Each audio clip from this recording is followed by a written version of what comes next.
Well, earlier I spoke to Husam Zomlot, the ambassador of the State of Palestine to the UK, and asked him how he thinks the ceasefire is going so far. It's good to see this phase of the ceasefire agreement implemented. It's good to see hostages return to their families and homes.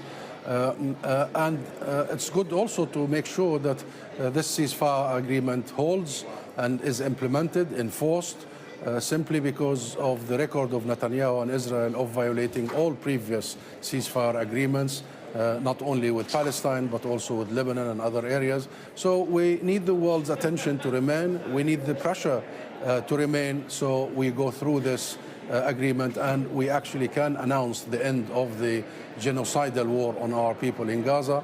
And while I'm following your reports about Israeli hostages going back to their families and needing to be healing and recover, I also would like you, Barbara, to cover the thousands of Palestinian hostages, detainees who will be released today, and also to focus on their plight.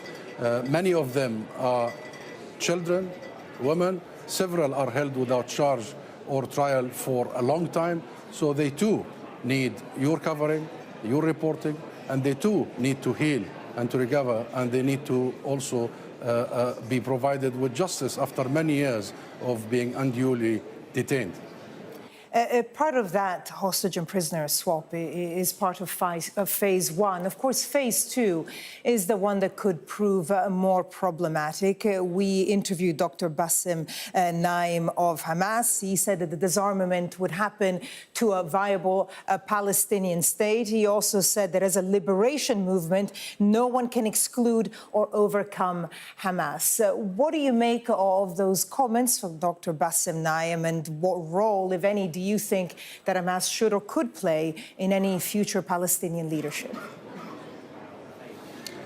What matters here is that the war ends completely, permanently, a permanent ceasefire, that Israel withdraws completely from the Gaza Strip, completely, that Israel and the rest of the world will allow for one government of Palestine, the legitimate government of the State of Palestine, the only entity that has the jurisdiction and the legitimacy to provide for, to govern, and to protect our people, to come back to Gaza and to start the process of the healing, of the recovery, and the massive project of rebuilding what Israel has destroyed.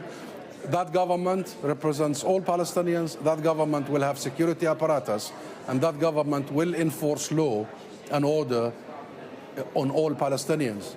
Okay, I mean, we'll focus on that, but let me just ask you the question again, because as I'm sure you'll appreciate, it's going to be one of the thorny issues going ahead. You mentioned a legitimate Palestinian government.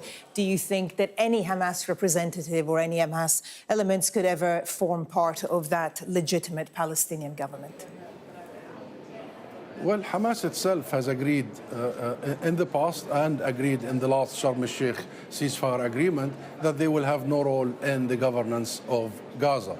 The government we're talking about that agreed about in the Arab Summit, the latest Arab Summit on Gaza, that came up with a whole plan for the day after. The government we're talking about is an interim technocratic government linked to the central legitimate Palestinian government. So when we say technocratic, it's not made of factions. So you will not see Hamas, you will not see anybody, any faction in that government. So it is going to be made by Palestinian professionals, and we will need the help and the support of the region, the Arab world, our brothers and sisters, and we will need the help of the international community to help that technocratic government, to help the unification of the West Bank and Gaza, to make sure that the only direction we are going towards is the establishment of the sovereign and independent state of Palestine with Jerusalem as its capital. That is the direction, and therefore the unity of the Palestinian people, the unity of the Palestinian geography and demography, and the unity of the Palestinian political system is paramount.